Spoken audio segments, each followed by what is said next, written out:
No audiodrama de hoje eu tô recebendo alguém que eu conheço há bastante tempo. Eu tô bem feliz de receber ela aqui. Bem-vinda, Liz. Obrigada, meu bem. Muito bom contar com você nesse episódio. Enfim, para falar de você, a melhor pessoa para fazer isso é você. Então se apresente aí para quem não te conhece. Gente, bom dia. Meu nome é Liz Ritt, eu sou dramaturga, aqui de São Paulo. Trabalho aqui com coletivos no Teatro Paulistano. Especialmente agora eu estou com o coletivo Amapola de Teatro e Poesia Urbana, que a gente investiga intervenções poéticas nas ruas, arte urbana e tenta transformar tudo isso em teatro. Eu sou formada pela Unesp, aqui de São Paulo, Instituto de Artes. Também tive uma breve passagem pela SP Escola de Teatro, também aqui de São Paulo. E fiz parte da nona turma do Núcleo de Dramaturgia do SESI. Bom, você se apresentou brevemente, mas gente, eu garanto que ela faz muito mais coisa do que essa breve apresentação dela aí. Realmente, às vezes, são tantas coisas que a gente esquece, né, de algumas funções. Mas sim, eu sou professora também da rede municipal daqui de São Paulo. Eu dou aula de educação artística e também sou atriz, né? Também sou atriz nesse mesmo coletivo que eu citei. Sim, pois é. Eu pergunto isso um pouco pontuar bem o que você disse que você faz ou não, porque uma coisa que eu sempre gosto de perguntar é qual é esse lugar da dramaturgia que você faz no meio de tantas outras coisas que você faz? Você consegue responder essa pergunta? A dramaturgia, na verdade, ela permeia tudo. Na verdade, acho que tudo permeia tudo. Eu não consigo ser educadora sem ser atriz, não consigo ser atriz sem ser dramaturga, e não consigo ser dramaturga sem ser atriz e sem ser professora, né? Sem ser educadora. As coisas, elas sempre caminham muito juntas, ao ponto de que eu acabo, mesmo quando eu me proponho a escrever um texto sem atuar nesse mesmo texto, né, com esse mesmo texto, eu acabo tendo um olhar bastante voltado para a atuação também, ou a partir da atuação. E quando você é educador, você acaba desenvolvendo uma série de habilidades que você normalmente não desenvolveria, que são habilidades principalmente no trato com o humano, na percepção das coisas, na percepção do mundo a partir dos olhos das pessoas enfim, que estão lá, os educandos, né? Em sua maioria crianças e adolescentes. E, e também dá vontade de falar sobre coisas referentes à educação e como ela se relaciona com o mundo. Então é impossível separar uma coisa da outra. E mesmo que nos períodos que eu não estou educadora, que eu não estou dando aulas, eu continuo tendo um olhar de educadora para o mundo. E atriz também. E dramaturga também. Enfim, tudo junto, tudo junto. Um olhar não consegue se dissociar dos outros olhares, né? É isso aí. Conta um pouco como é que foi nessa sua caminhada em que você começou a fazer tantas coisas e foi descobrindo esses seus lugares que hoje você ocupa. Como é que começou? Como é que você encontrou a dramaturgia? Eu sempre estudei teatro, né? Principalmente na escola, e eu gostava muito de fazer isso, mas eu estudava atuação. E aí eu decidi fazer uma faculdade de licenciatura em arte e teatro, que é um curso que a gente faz para ser professor de teatro, porque eu tinha uma verdadeira paixão também pelo tópico educação. Então, de cara, eu já era uma atriz e já me sentia uma educadora. Então, eu fui para a universidade, para a Unesp, aqui de São Paulo, Instituto de Artes, e lá eu encontrei uma função para uma outra coisinha que eu gostava muito de fazer, que era escrever. Mas na minha cabeça as coisas ainda não estavam conectadas, eu ainda não conseguia perceber como que a minha vontade, o meu gosto pela escrita podia se conectar com essas outras coisas que eu fazia. Então, ao longo do curso, eu fui estudando bastante, na universidade a gente estudou bastante a literatura dramática, que eram basicamente os textos mais antigos e depois mais contemporâneos de teatro. Fui aprendendo bastante sobre isso, e aí eu passei a me arriscar. Então, em alguns processos que eu estava como atriz, eu passei a me arriscar, escrever uma cena, pensar na coerência do espetáculo, na coesão do espetáculo. E aí foi assim, foi indo aos poucos, mas eu só me assumi, entre aspas, como dramaturga depois que eu me formei. Que eu fui morar um tempo fora do país, eu fui para Londres, e lá eu não conseguia fazer teatro como atriz, então, isoladamente, eu comecei a escrever mais seriamente. Antes eu mais brincava, né? Mas aí eu comecei a escrever de fato, levar essa minha terceira função teatral aí como uma dramaturga. E aí voltei e aí passei a funilar meus estudos bastante para dramaturgia. Liz, é muito bom ouvir esse seu relato desse início dessa experiência, porque fala muito ao meu coração também, porque quando você conta desse início de brincar com a escrita, é o momento em que a gente estava trocando muito texto também, que eu também estava descobrindo a dramaturgia. É verdade. Para quem não sabe, eu conheço a Lisa há bastante tempo. A gente se conheceu na Unesp, nessa experiência que ela fala da universidade. Eu entrei um pouco depois. A Lisa, minha veterana, foi. Uhum. E a gente meio que começou a fazer essas brincadeiras com a escrita e começou a trocar na mesma época. E foi quando a gente meio que descobriu a dramaturgia meio que junto, mesmo que ao mesmo tempo.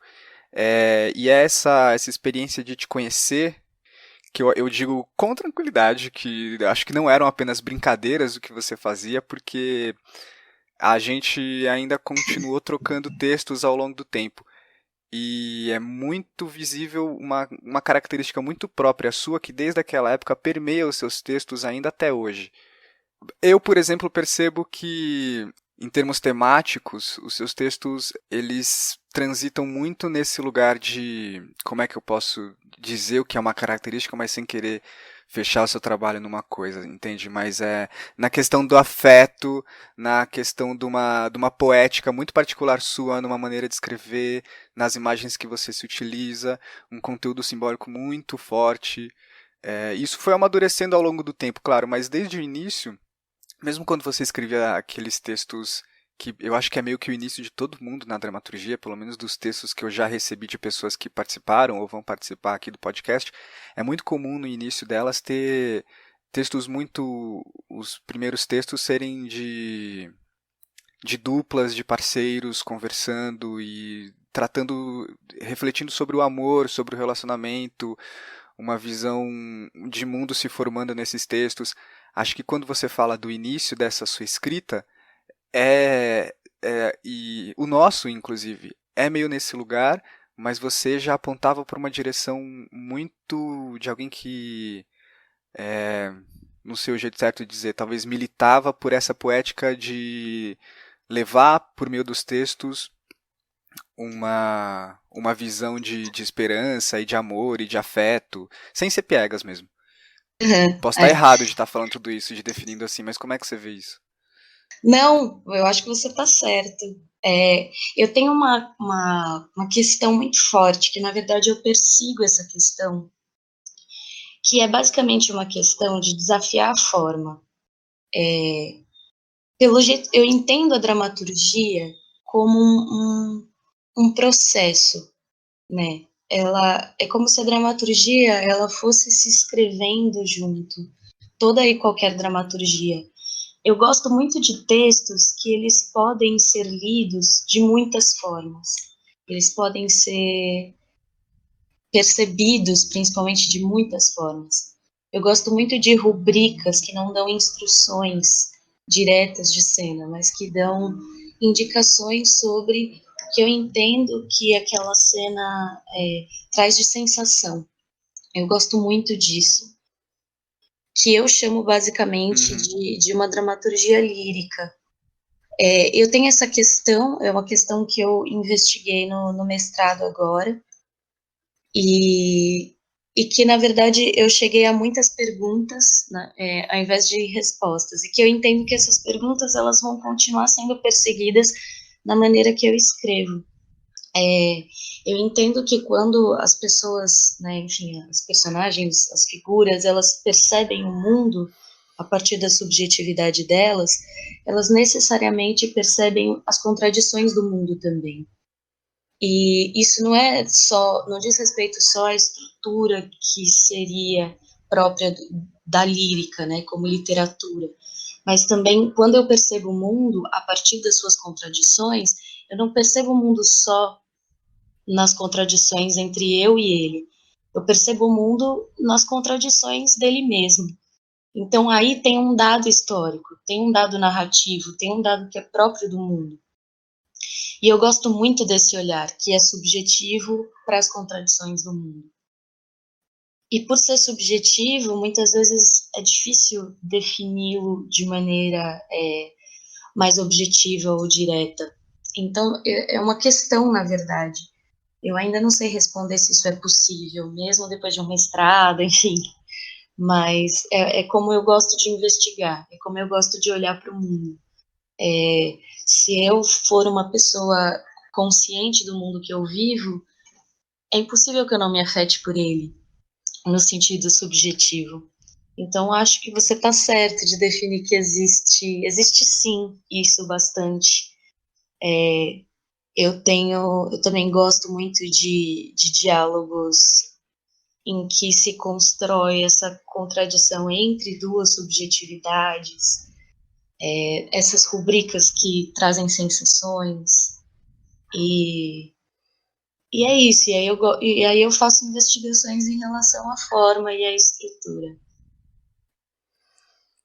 Entendi. Agora que você tocou nesse assunto, essa sua investigação da forma, ela é no seu processo de escrita de um texto.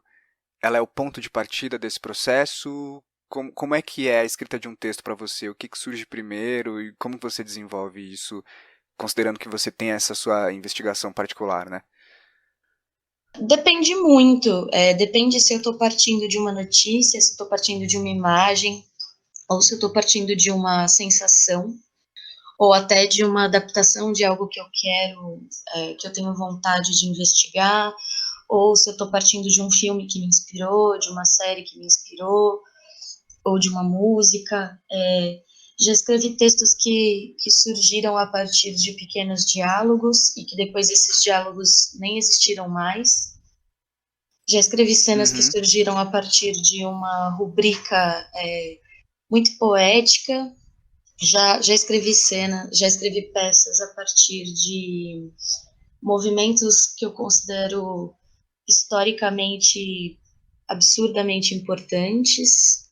E aí, desse fato especificamente, que foi a ocupação das escolas, né, pelos secundaristas, eu fiquei com Sim. vontade de homenagear esse movimento que aconteceu muito aqui em São Paulo. E a primeira coisa que me surgiu foi um prólogo. O prólogo foi a primeira coisa que me surgiu.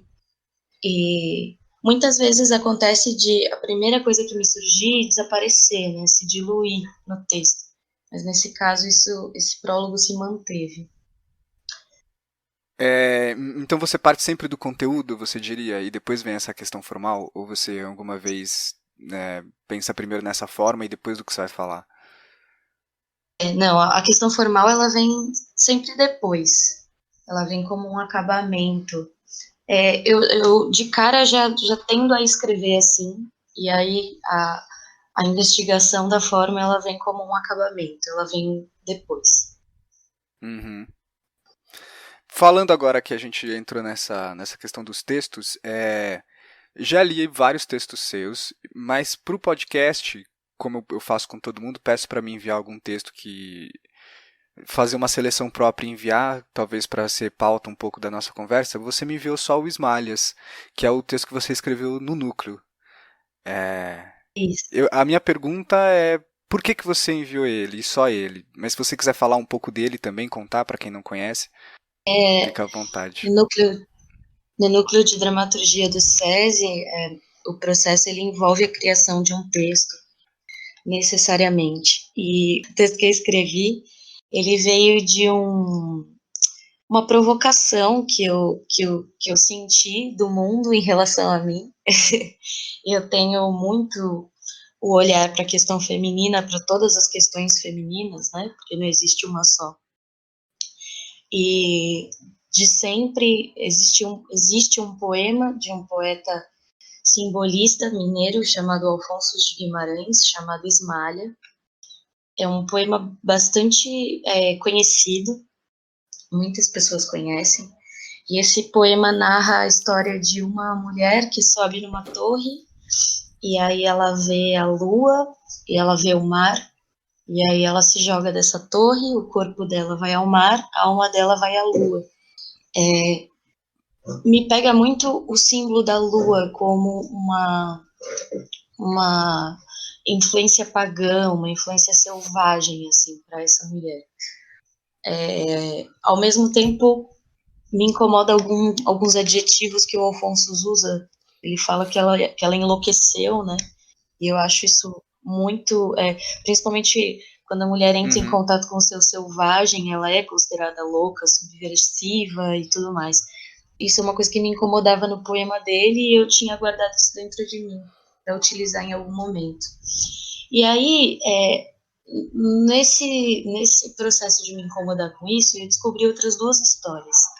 Eu descobri a história de uma mulher que subiu no Empire State, que é uma torre dos Estados Unidos, e cometeu suicídio. E quando ela caiu no topo de um carro, ela caiu com o corpo intacto, o carro se retorceu, né, ele parecia água, e um repórter jovem do New York Times passou e tirou uma foto disso, do corpo dela. Essa foto é bem famosa, né? Isso, é uma foto muito famosa, o fotógrafo ganhou um Pulitzer por causa dessa foto, se eu não me engano, foi esse o prêmio, e Como que é o nome da mulher mesmo? é Evelyn McHale. Ela cometeu suicídio em É, é, 1956, se eu não me engano. acho que só de jogar esse nome no Google já aparece essa foto, né? E mais, na verdade, se você jogar no Google o nome O Mais Belo Suicídio do Mundo, aparece essa foto. O que me chama a Caraca. atenção é que realmente ficou conhecido como esse fato ficou conhecido como o mais belo suicídio do mundo, o que em si já é uma contradição bizarra, né, absurda. Investigando um pouco sobre essa história, eu descobri que ela deixou um bilhete, e nesse bilhete ela diz com todas as letras que ela não quer que ninguém veja seu corpo. E a sua foto não só ficou eternizada com um nome cretino, como ainda por cima virou álbum de capa de CD, virou um ícone, né, de uma geração que romantizou o suicídio dessa mulher, sendo que pelo bilhete dela essa mulher ela estava pressionada por um padrão de mulher, e foi isso que a levou ao suicídio. Então eu já tinha duas Uhum. histórias relacionadas a torres, a Ismalha e a Evelyn McHale. E aí, como se não bastasse, eu descobri uma terceira história, que é a de uma fotógrafa chamada Francesca Woodman. A Francesca, ela foi uma fotógrafa excepcional da época dela. Se eu não me engano, ela cometeu suicídio em 1983, algo assim. Ela tinha 23 anos, ou um pouco mais. Só que ela tinha, a fotografia que ela fazia era uma fotografia progressista e ela não encontrava espaço para difundir a sua fotografia, apesar de ter um pai artista, fotógrafo também. Ela se incomodava muito por viver à sombra do pai e também sofria de uma depressão, muito provavelmente. E ela também cometeu suicídio se jogando do alto de um prédio. Então eu encontrei na narrativa dessas três mulheres, principalmente a questão de se jogar de uma torre, né, de se jogar do alto de um lugar. E Sim. pegando simbolicamente a torre, né, ela pode ser considerada o falo. Então, na minha narrativa, na minha cabeça, as coisas funcionaram muito simbolicamente nesse sentido. três mulheres que, oprimidas pelo patriarcado, né, que é o falo, se jogam dele, saem dele para encontrar a sua selvageria, que é a lua, que é, enfim, essa Uhum. energia lunar. E o texto ele também foi todo escrito de forma simbólica. Eu fiz quase como o encontro dessas três mulheres, mas elas não se encontram porque elas vivem em tempos diferentes. E a minha pretensão era explorar mesmo o que seria a subjetividade dessas mulheres. Como a Ismalha é fictícia, eu pude viajar mais naquilo que ela poderia estar sentindo naquele tempo histórico. Mas eu tive sempre coisas para me basear, que foram as próprias biografias das outras mulheres e também uma investigação de um tempo histórico, de um contexto. Eu não quis fugir disso. É muito louco ouvir você contar, porque eu acho que para quem não conhece e tá ouvindo, é, são histórias tão presentes na realidade, né? Talvez não o poema, porque o poema não é uma história real, eu imagino, mas ele existe e a gente sabe referenciar ele muito diretamente e que parece tudo tão concreto, mas o texto ele tem uma camada simbólica e poética tão grande que é possível você fazer uma leitura inteira e construir outra história. E depois que você lê, sabendo quem são essas mulheres, fica na cara que você estava falando delas. É uma expressão tão forte dessa poética, dessa sua característica que eu mencionei, porque tá tudo lá e ao mesmo tempo você está partindo de coisas tão reais e tão presentes e falando de coisas tão pesadas. Mas enfim, por que que você, quando eu pedi um texto, alguns textos para você, você escolheu só o Ismalha? Eu acho, é porque o Smalhas, na verdade, eu considero ele acabado. E eu tenho uma grande dificuldade de considerar os meus textos acabados, né, prontos. Uhum, E o Smalhas, ele foi o primeiro texto que eu escrevi totalmente distante como atriz, por exemplo, ou assistente de direção.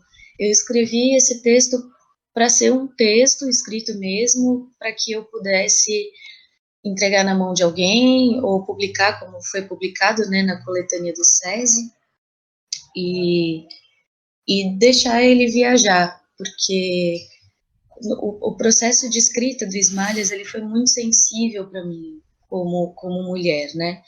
Entrei em contato com a narrativa sim. dessas três mulheres que são narrativas muito fortes, Ismalhas, enfim, imaginando que fosse uma narrativa muito forte e, e foi um processo muito efervescente, muito produtivo, assim, foi um processo no qual eu mergulhei mesmo, comi, vivi para esse processo e por isso que eu enviei especificamente essa peça. Mas não é o único material enfim, que eu gosto, né, que eu considero bom enfim, digno de nota. É mais por causa disso, porque foi realmente o texto que, nos últimos tempos, que foi o mais intenso para mim de criação.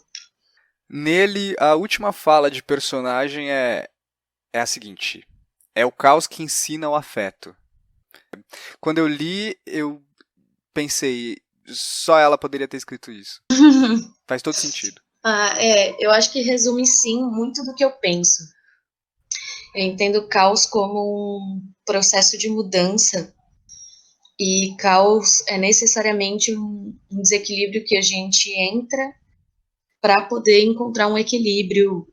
Todo equilíbrio, na verdade, ele é momentâneo, nada fica equilibrado para sempre no mundo, né, na história.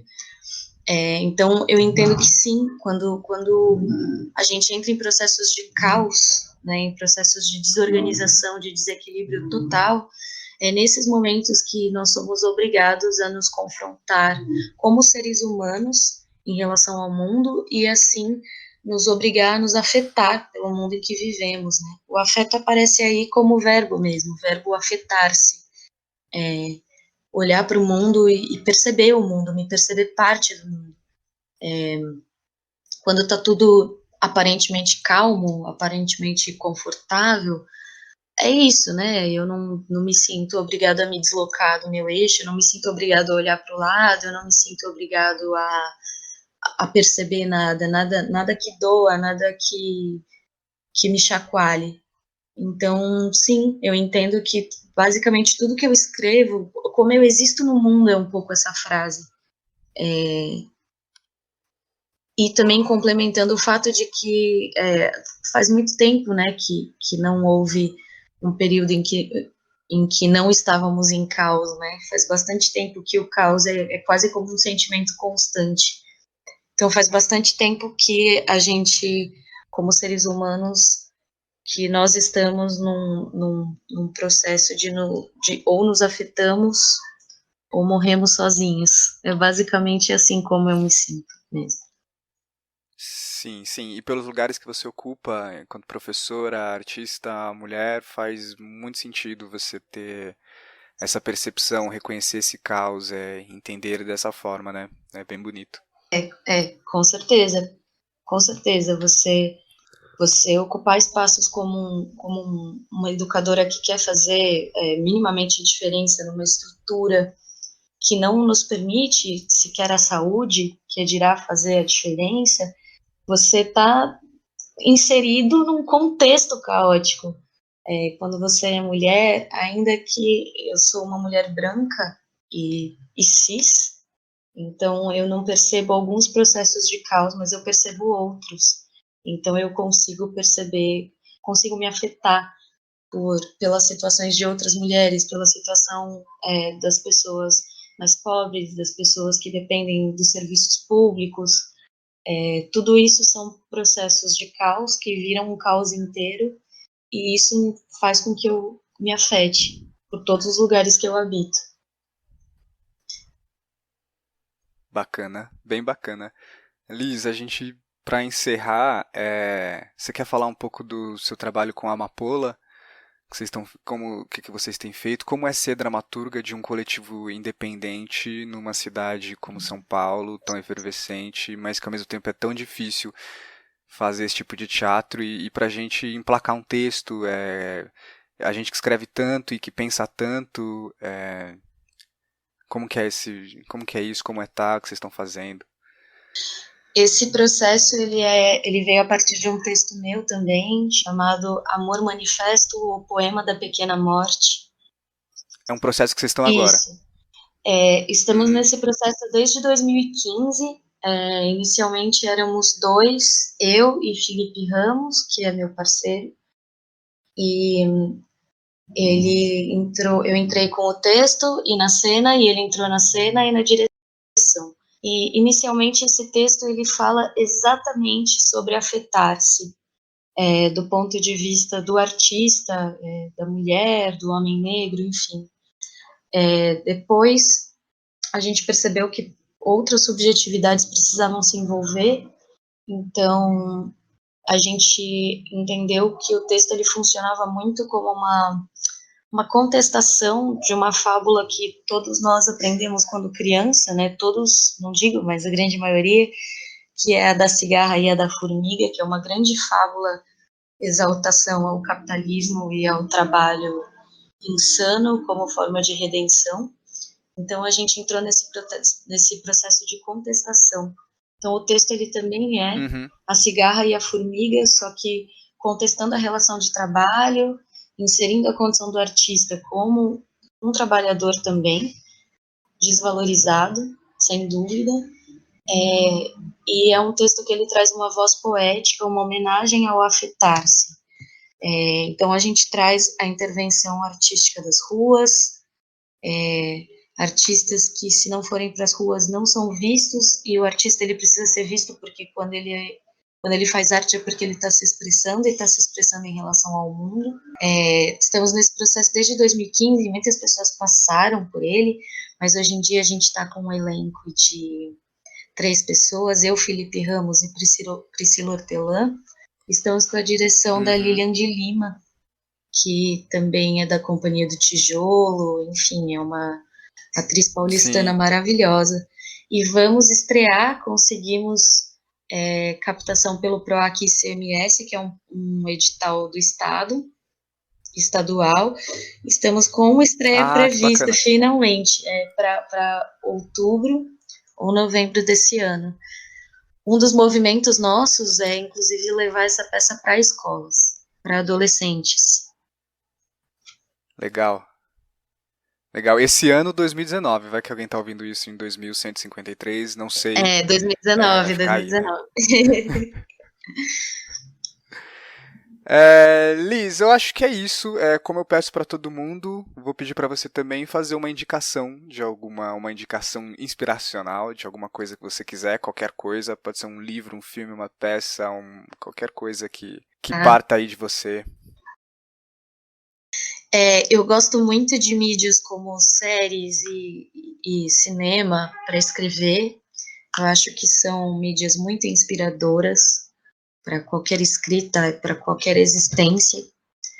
Então eu indico bastante a série Mad Men, que é um roteiro que não é uma série poética ou fantástica, mas que para mim é um roteiro que funciona, que é muito equilibrado, que me inspira bastante enquanto forma. Eu gosto muito do trabalho do Newton Moreno, que foi o autor que eu investiguei no mestrado, inclusive, ele é um autor muito poético. Uhum. Ele é pernambucano, mas ele mora aqui em São Paulo. Ficou bastante tempo com os Fofos em Cena, que é um coletivo daqui também. Indico muito a Grace Passou, que é uma dramaturga sensacional de Minas Gerais também. Me inspira muito tudo que ela escreve. O Daniel McIver, que é um dramaturgo australiano. Australiano ou canadense? Ele é canadense. Canadense. Então ele é Canadense. canadense, também me inspira muito, Tá bastante. bom, chega, só uma indicação. Tá bom, senão o pessoal vai ter trabalho pra dar conta de tudo. Uma outra indicação, É... posso? Última. Porque eu não Tá falei bom, nenhum a última. filme. Eu falei de filme, mas não falei nenhum filme. Tá bom. Posso, última? Pode. Um filme que chama Francis Ha, que é maravilhoso também, é Claro, muito como você não inspirador. ia indicar francês? Francis Ha é incrível. Bacana. Antes que eu me esqueça, se você tiver alguma coisa para divulgar, onde que as pessoas te encontram, se você quiser ser encontrada, como as pessoas fazem para conhecer seu texto, pode dar o recado que você quiser. Esse texto Esmalhas, ele foi publicado, ele está no livro da 9ª turma de dramaturgia do SESI British Council. Eu sei que ele é vendido na livraria do SESI, então se alguém quiser se interessar, ou pode me escrever, eu estou no Facebook, eu estou no Instagram, eu compartilho o texto sem problema nenhum, porque essas coisas elas são para ser lidas, compartilho com prazer, e ainda podemos tomar um café e descobrir o que a pessoa achou do texto, enfim, ou se ela for muito tímida para falar ou não gostar, não tem problema também.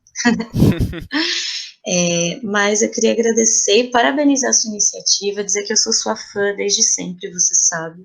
Ah, não, para com isso. Você sabe. Enfim, muito, muito obrigada. Fiquei muito feliz. Eu que agradeço. Muito bom receber você aqui, contar com essa sua visão no podcast. Eu que sou tão pessimista e distópico, às vezes é bom me deparar com essa visão mais que deixa uma janela de esperança e enfrentar um caos interno dentro de mim. Espero que quem tenha ouvido aí a gente também tenha se afetado aqui pela sua participação. E é isso. Para você que ouviu o audiodrama, divulgue e compartilhe aqui o episódio com a Liz e daqui 2 semanas tem mais um episódio. Dá tchau pro pessoal, Liz. Tchau, gente. Muito obrigada por me escutar. Tchau, tchau. Tchau.